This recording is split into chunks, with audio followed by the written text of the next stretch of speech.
I remember you told a story years ago on this podcast Crazy. about how when you were first doing feng shui, maybe into doing feng shui, that people were calling you a witch, and how Yes.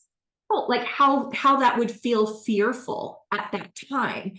And now I see a lot of people labeling themselves as a witch. I don't know how you step into that, Yeah, I don't but know. I don't, yeah.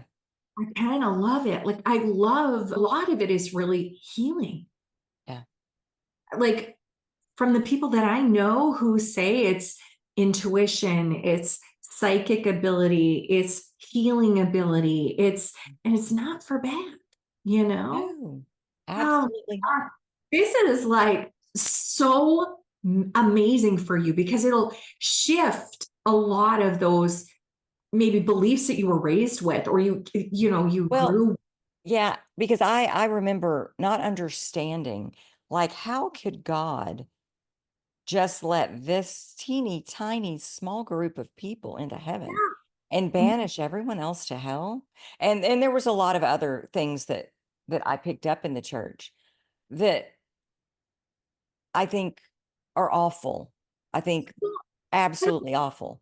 Yeah, But and I think you've broken those limiting beliefs, or those beliefs that you once held, right? You've broken them, yeah, but I feel like so it's not like you're judging anyone who is outside of the church, or judging this woman that or you met. anyone that's inside the church. But right, but I feel like there's two layers sometimes when I'm working on myself and others. Mhm. It's like we break the limiting beliefs, but then we heal from it in a deeper Yeah, way when we meet someone who's had that different yeah, experience.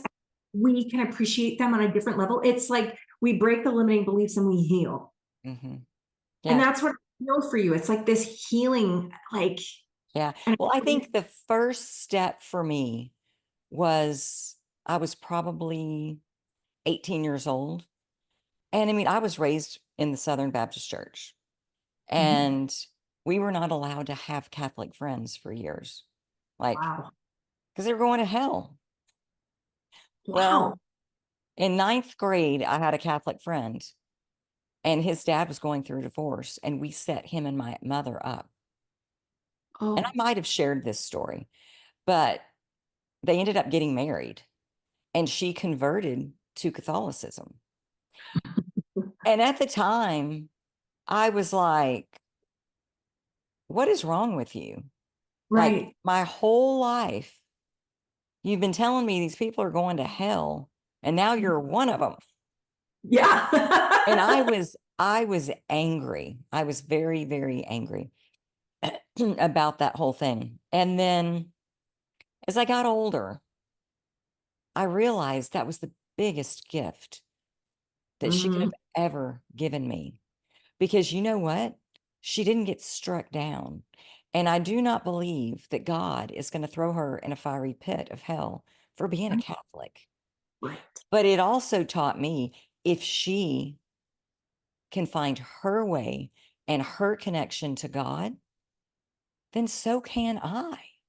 Yeah. And I don't know that I would have had the strength to say, this is what I'm choosing, and Right. go on my own path Mhm. had I not watched her do the same thing, Mhm. you know?